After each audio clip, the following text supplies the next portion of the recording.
خواتین کی ایک بڑی تعداد کو گھروں کے اندر مس ٹریٹ کیا جاتا ہے، ان کے ساتھ مس بیہیو کیا جاتا ہے، کہ دین اسلام اس حوالے سے ان کے ساتھ کھڑا ہے؟ اس رویے کے تدارک میں کوئی مدد کر سکتا ہے؟ کوئی ایسی ہدایات ہیں کہ جو مردوں کو بتائی جائیں کہ جس کے نتیجے میں جو ایک سوشل ایبیوز کی شکل اختیار کر گئی ہے ہمارے ہاں خاندان کے اندر، عورتوں کے ساتھ بات کیسے کرنی ہے، چھوٹے چھوٹے اختلافات پر بالکل ان کو گھروں سے نکالنے تک بات آ جاتی ہے اور گالم گلوچ کا سلسلہ ہوتا ہے، اس مس بیہیویئر کے بارے میں اسلام کا کیا نقطہ نظر ہے؟ اس معاملے تو دیکھیے ہدایات اخلاق کی ہوں گی، یعنی گھروں کے اندر قانون نہیں جا سکتا، اس میں اخلاق کی ہدایات ہی دی جاتی ہیں۔ ہمارے دین نے ہمیں بتایا کہ وعاشرہن بالمعروف، عورتوں کے ساتھ وہ معاشرت اختیار کرو جو بھلائی کی معاشرت ہے، وقار کی معاشرت ہے، جس میں اچھی تہذیبی اقدار کا لحاظ رکھا گیا ہے اور ہماری عمومی زندگی کو بھی پاکیزہ بنانے کی ہدایت کی گئی۔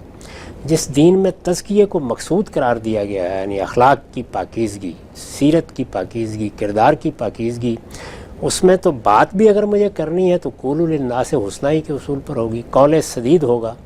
بات کرنا، کسی دوسرے کے ساتھ معاملہ کرنا، اس میں اگر تکبر ہے، اس میں کوئی تشدد ہے، اس میں کسی کی عزت کے خلاف کوئی بات ہے تو وہ ہمارے دین میں ممنوع قرار دے دی گئی ہے۔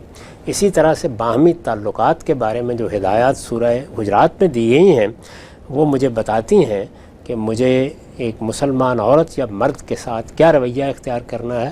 یہ اخلاق کی ہدایات ہے۔ لوگ ان اخلاقی ہدایات کی پیروی کریں گے، اللہ کے اجر پائیں گے۔